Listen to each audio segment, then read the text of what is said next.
January 4th, morning reading, Matthew 5, verse 1 through 26. Introduction to the Sermon on the Mount, Matthew 5. Now when Jesus saw the crowds, he went up on a mountainside and sat down. His disciples came to him, and he began to teach them the Beatitudes. He said, "Blessed are the poor in spirit, for theirs is the kingdom of heaven. Blessed are those who mourn, for they will be comforted. Blessed are the meek, for they will inherit the earth. Blessed are those who hunger and thirst for righteousness, for they will be filled.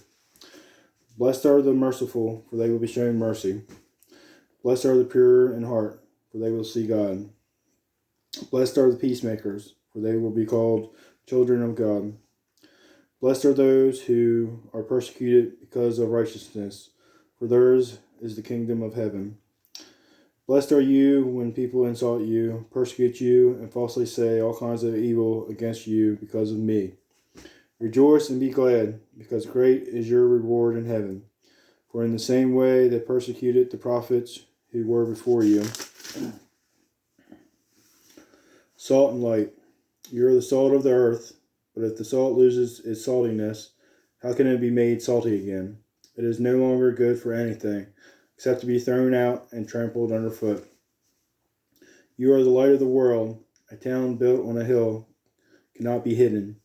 Neither do people light a lamp and put it under a bowl. Instead, they put it on its stand, and it gives light to everyone in the house. In the same way, let your light shine before others, that they may see your good deeds and glorify your Father in heaven." The fulfillment of the law.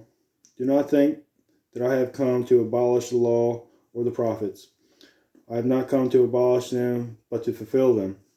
For truly I tell you, until heaven and earth disappear, not the smallest letter, not the least stroke of a pen, will by any means disappear from the law, until everything is accomplished.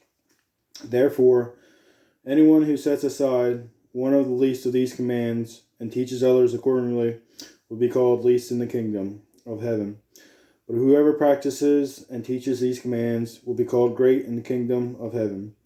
For I tell you that unless your righteousness surpasses that of the Pharisees and the teachers of the law, you will certainly not enter the kingdom of heaven. Murder. You have heard it, that it was said to the people long ago, "You shall not murder, and anyone who murders will be subject to judgment." But I tell you that anyone who is in anger with a brother or sister will be subject to judgment. Again, anyone who says to brother or sister, "Raka," is answerable to the court. And anyone who says, "You fool," will be in danger of the fire of hell. Therefore, if you are offering your gift at the altar, and there remember that your brother or sister has something against you, leave your gift there in front of the altar.